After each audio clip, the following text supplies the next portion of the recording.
Amis du mercredi midi 45, bonjour. Je vous présente tout de suite la une de Politis cette semaine, qui, c'est pas une grande surprise, est consacrée à l'élection russe à Poutine, mais ce qui est plus étonnant et singulier, c'est que on a fait un dossier sur ceux qui osent résister à Poutine. C'est cette Russie qu'on ne voit pas, dont on parle peu, et qui est sacrément courageuse, parce que pour s'opposer à Poutine, il faut être très, très courageux aujourd'hui. Et quand on voit, y compris ce qui arrive actuellement, c'est pas des opposants, mais enfin des espions repentis qui étaient à Londres et qui vont peut-être en mourir.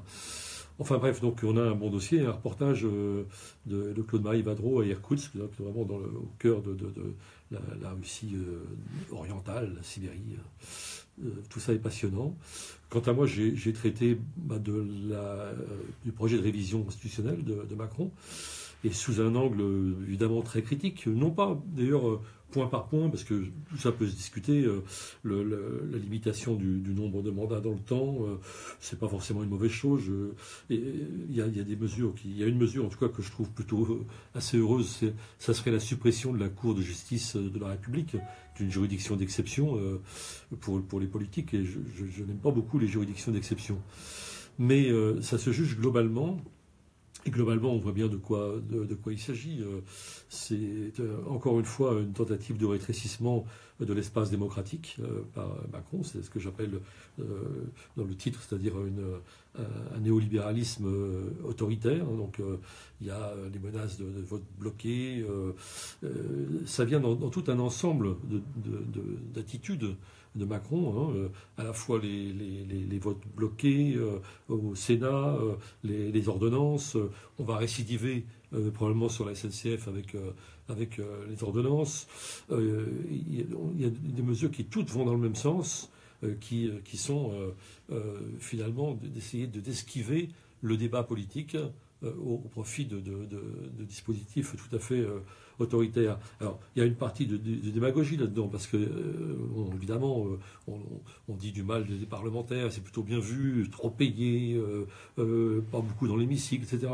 Ce qui est très démagogique, mais bon, il surfe là-dessus, en prenant un risque, parce qu'il fait planer la menace d'un référendum, et on sait que le référendum peut très bien se retourner contre lui. Mais enfin, c'est pas ce qui m'a inspiré, disons, dans toute cette affaire, parce qu'il se trouve que dans ce même journal, on a un entretien tout à fait passionnant avec le sociologue Christian Laval sur la lecture que Foucault et Bourdieu donnaient du néolibéralisme.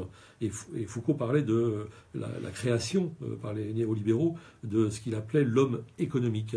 Et je trouve que, bon, là, on a un article assez théorique, mais je trouve que Macron, c'est vraiment les travaux pratiques de cette théorie. Lui, il est tout à fait dans la production de l'homme économique, c'est-à-dire en fait de l'abolition de la politique, de l'espace du débat, au profit, disons, de règles comptables. On voit le gouvernement se triompher parce qu'il est passé en dessous de la barre, avec des contorsions d'ailleurs comptables, des 3% de déficit public. Donc on est là dans l'orthodoxie budgétaire européenne.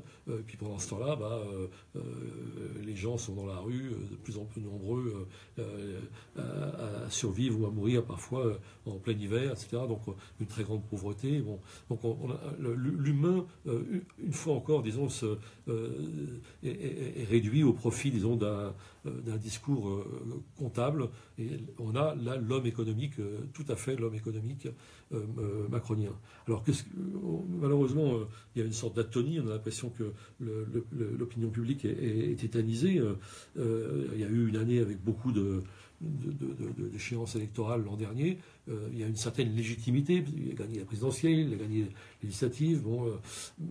Mais il faut quand même être méfiant sur les pronostics, puisqu'on est à l'anniversaire de mai 68. On ne va pas refaire les pronostics de Viançon-Pontet en 1968 qui disait que la France s'ennuyait.